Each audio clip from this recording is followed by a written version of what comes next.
오래전에 입력이 된 단어들의 정보를 그 다음 LSTM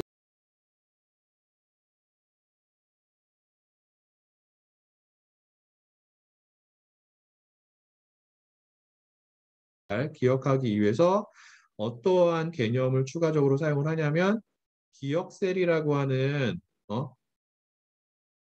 개념을 추가적으로 사용을 합니다. 이거 이제 하나의 유닛이라고 생각하면 돼요. 정확하게 말하면 얘도 하나의 벡터가 됩니다.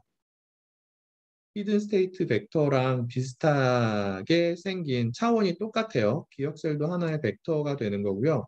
근데 기억셀 벡터가 갖는 차원이 무엇과 동일하게 되냐면 히든 스테이트 벡터의 차원과 동일하게 됩니다. 왜 그러냐면 기억셀 벡터의 차원도 무엇에 의해서 결정이 되냐면 LSTM 층에 존재하는 은닉 노드의 수에 의해서 결정이 되는 거예요. 무엇과 마찬가지로 히든 스테이트 벡터가 갖는 차원의 수와 마찬가지로 그래서 특정한 LSTM 층에 100개의 은닉 노드가 존재한다라고 하는 경우에는 기억셀 벡터가 갖는 차원의 수와 히든 스테이트 벡터가 갖는 차원의 수가 모두 얼마가 되는 거예요? 동일하게?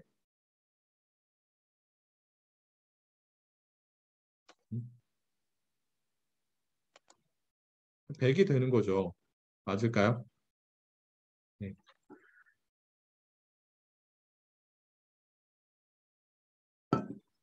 하지만 기억셀은 어떠한 역할을 하기 위해서 사용이 되었다고요? 입력이 되는 단어들의 정보를 기억하기 위해서. 음? 좀 더 다르게 표현하면 오래전에 입력이 된 단어들의 정보를 보다 잘 기억하기 위해서 사용이 된 벡터가 기억셀이 됩니다. 그래서 다시 한번 강조를 하면은 기본적인 심플 RNN과 LSTM이 갖는 가장 큰 차이가 무엇이냐면 심플 RNN에는 존재하지 않는 기억셀이라고 하는 또 다른 벡터를 누가 갖는다? LSTM이 갖는다라는 거예요. 그리고 기억셀은 다시 한번 얘기하지만 오래전에 입력이 된 단어들의 정보를 기억하는 역할을 하기 때문에 기억셀이 없는 심플 RNN보다 LSTM이 어떠한 문제에 덜 센시티브한 거예요. 장기 의존 문제에 덜 센시티브한 겁니다.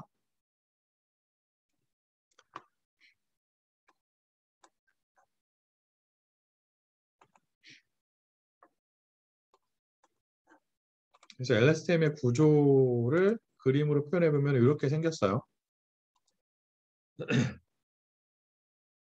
자, 기본적으로 우리가 지난 시간에 공부를 한 심플 RNN의 형태랑 굉장히 유사하죠. 그래서 동일한 LSTM 층이 입력이 되는 단어들의 순차적으로 반복적으로 적용이 되는 겁니다.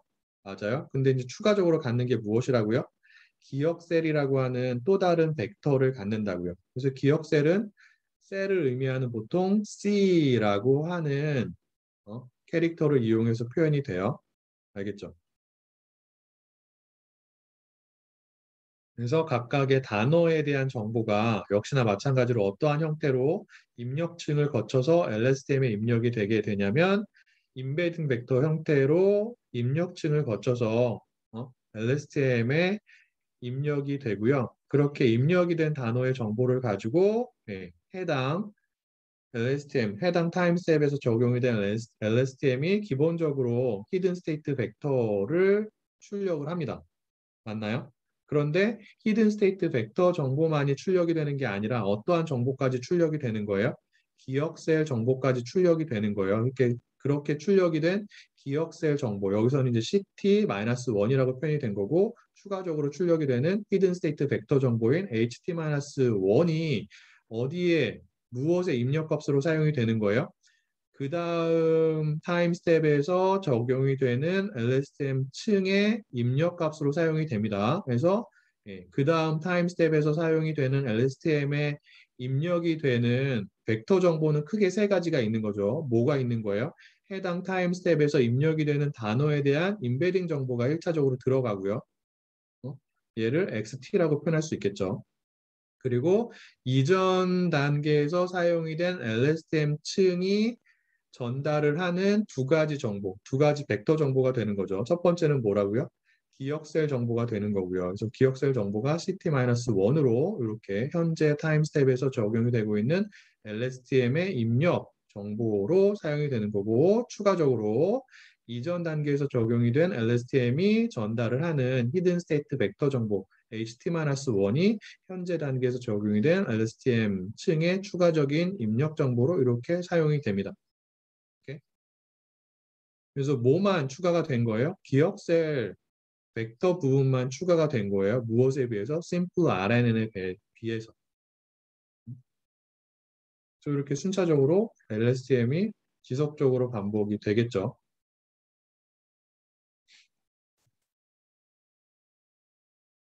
자, 그러면 우리가 이제 기억셀이라고 하는 추가적인 벡터를 사용해서 단어들의 정보를 보다 잘 기억할 수 있다, 혹은 다음 층으로 전달할 수 있다라고 얘기를 했는데, 구체적으로 어떠한 연산을 통해 가지고 우리가 기억셀을 이용해서 그러한 작업을 수행할 수 있는지에 대해서 한번 살펴보도록 하겠습니다.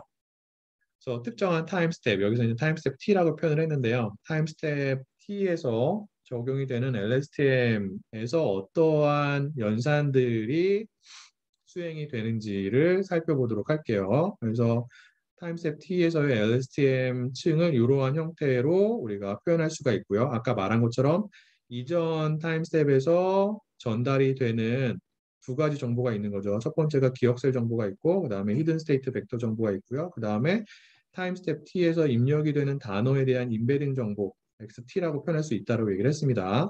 맞을까요? 그래서 그 세 가지 정보를 이용을 해가지고 이 파란색의 타원 부분에서 어떠한 연산을 수행을 한 다음에 해당 LSTM이 두 가지 정보를 리턴을 하게 되는 거죠. 맞아요?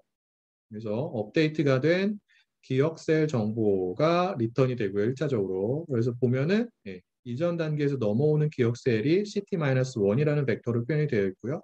그리고 현재 타임 스텝에서 사용이 되는 LSTM 층에서 어떠한 연산을 수행한 다음에 걔를 CT로 업데이트해서 다음 층으로 넘기게 되고요. 역시나 마찬가지로 히든 스테이트 벡터 같은 경우에도 이전 단계에서 넘어오는 HT-1이라고 하는 히든 스테이트 벡터를 해당 LSTM 층에서 어떠한 연산을 수행해가지고 어떻게 변환을 해가지고 HT라고 변환을 해가지고 다음 층으로 넘기게 됩니다. 알겠어요? 그래서 이 파란색 타원에서 어떠한 작업이 수행이 되는지를 여러분들이 기억하는 게 굉장히 중요한데, 정리를 하자면 두 가지 작업이 진행이 됩니다. 첫 번째가 무엇이냐면 이전 층에서 넘어온 CT-1이라고 하는 기억셀의 정보를 업데이트합니다.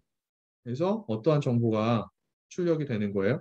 CT라고 하는 업데이트가 된 기억셀 벡터가 출력이 되게 되고요. 업데이트하는 작업을 어디에서 수행을 하는 거예요? 이 파란색 타원 부분에서 수행을 하는 거고요. 두 번째 작업은 무엇이냐면 그렇게 업데이트가 된 기억셀 정보를 이용을 해서 새로운 히든 스테이트 벡터를 계산하게 됩니다. 그 두 가지 작업이 어디에서 수행이 된다고요?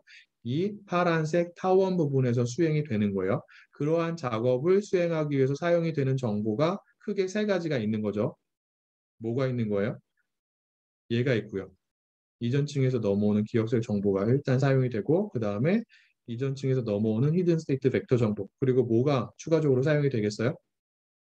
해당 타임 스텝에서 입력이 되는 단어에 대한 임베딩 정보, XT, 이 세 가지 정보를 사용을 해서 기억셀 정보를 업데이트하고, 그렇게 업데이트가 된 기억셀 정보를 이용해서 새로운 히든 스테이트 벡터를 우리가 계산을 하게 됩니다. 계산을 하게 되면 두 가지가 도출이 돼서 다음 층으로 넘어가게 되고, 다음 층에서 사용이 되는 LSTM에서도 동일한 연산이 반복적으로 수행이 되겠죠. 이해가 될까요? 자, 그리고 이 파란색 타원에서 수행이 되는 기억셀 업데이트라고 하는 작업과 그 다음에 업데이트가 된 기억셀 정보를 이용해서 새로운 히든 스테이트 벡터 정보를 계산할 때 중요한 역할을 하는 게 무엇이냐면 이전 슬라이드에서 얘기한 게이트라고 하는 겁니다. 게이트를 통해서 우리가 기억셀을 업데이트하기도 하고요. 업데이트가 된 기억셀 정보를 이용해서 새로운 히든 스테이트 벡터 정보를 계산을 하게 됩니다. 알겠죠? 그래서 게이트의 역할이 굉장히 중요하고요. 게이트는 다시 한번 말하지만 어떠한 역할을 한다라는 뜻에서 게이트라고 하는 이름이 붙여졌다고요?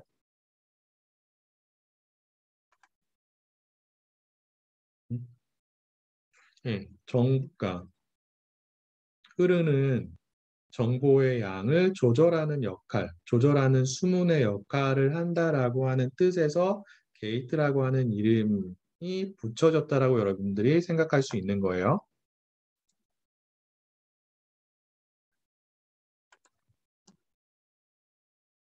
자, 게이트가 하는 역할이 무엇이냐면 일단 기억셀을 업데이트를 해야 되잖아요. 업데이트를 한다는 게 무엇이냐면 기억셀이 갖고 있는 이전 정보의 일부를 기억을 하거나 혹은 다르게 표현하면 일부를 삭제한다라고 표현할 수도 있겠죠.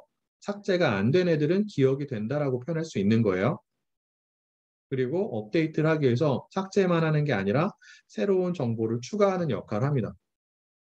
이게 이제 첫 번째로 기억셀이 하는 거고요. 그리고 두 번째로는 아까 말한 것처럼 그렇게 업데이트가 된 기억셀 정보를 이용해서 새로운 히든 스테이트 벡터를 계산하게 되는 거죠. 이 두 가지 작업을 게이트가 수행을 하게 되는데 그러한 여러 가지의 작업을 수행하기 위해서 하나의 게이트만을 사용한 게 아니라 LSTM에서는 서로 다른 세 가지 종류의 게이트를 사용을 했습니다. 그러한 세 가지 종류의 게이트가 무엇이 되냐면 여기 나온 것처럼 for get 게이트, input 게이트, output 게이트예요. 자, 이름을 보면은 각각의 게이트가 어떠한 역할을 하는지를 여러분들이 대략적으로 짐작을 할 수가 있어요. 예상을 할 수가 있다고요. 자, for get 게이트는 어떠한 역할을 하는 게이트일까요? 자, 잊어버리는 역할을 하는 거죠. 맞아요. 얘는 어, 기억셀이 갖고 있는 이전 정보 중에서 일부를 삭제하는, 잊어버리는 역할을 하는 게이트가 됩니다. 알겠어요? 그래서 이 삭제 역할을 누가 하게 되냐면 forget gate가 하게 되는 거죠. 그리고 업데이트를 하기 위해서는 이전에 기억셀이 갖고 있는 정보의 일부를 forget, 즉 삭제만 하면 안 된다고 얘기를 했어요. 새로운 정보를 추가를 해야 됩니다. 새로운 정보를 추가할 때 사용이 되는 게이트는 이 세 가지 게이트들 중에서 어떠한 게이트가 될까요? 네, 이름을 보면 여러분들이 대략적으로 짐작할 수 있다라고 얘기를 했죠. 그래서 input 게이트가 새로운 정보를 추가하기 위해서 어디에? 기억 셀에 새로운 정보를 추가하기 위해서 사용이 된다라는 거예요. 알겠죠?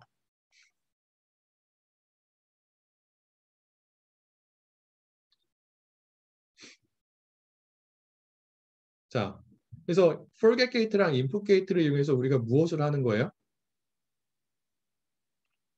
기억셀을 어떻게 하는 거예요? 이 두 가지를 사용해서 업데이트 합니다. 업데이트. 응? 그리고 업데이트가 된 기억셀 정보를 이용을 해가지고 우리가 무엇을 계산을 해야 돼요? 해당 LSTM에서 출력을 하게 되는 히든 스테이트 벡터 정보를 계산을 해야 됩니다. 알겠어요? 그러한 역할을 하는 게이트가 무엇일까요? 업데이트가 된 기억셀 정보를 이용해서 새로운 히든 스테이트 벡터 정보를 계산할 때 혹은 출력할 때 사용이 되는 게이트가 이 세 개 중에서 무엇이 될까요? 예, 아웃풋 게이트가 되겠죠. 그래서 각각의 게이트가 대략적으로 어떠한 역할들을 하는지를 여러분들이 기억을 하고 있는 게 필요하고요. 다음 슬라이드부터는 각각의 게이트의